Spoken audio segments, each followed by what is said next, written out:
I found out she cheated. I didn't yell or beg. I took away the one thing she valued most.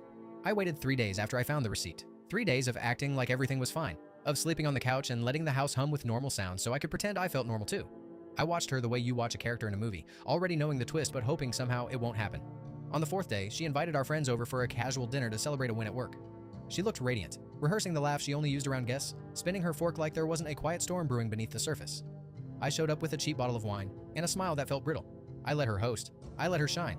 I let everyone settle in and drink.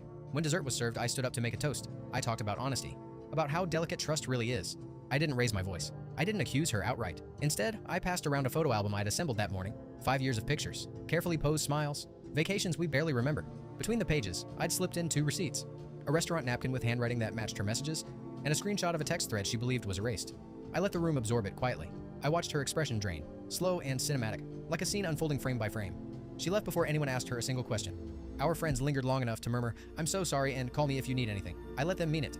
The next morning I filed for separation and changed the passwords on every shared account.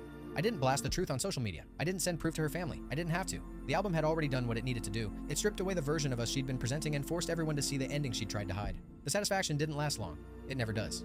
A week later, the apartment felt painfully quiet. My hands had nothing to occupy them at night. I traded one loneliness for another, but I remind myself the goal wasn't to wound her as deeply as I'd been wounded. It was to hold up the mirror she kept avoiding. Maybe she'll learn from it. Maybe she won't. Either way, I walked away with the truth, and my dignity packed into the bag I carried out the door.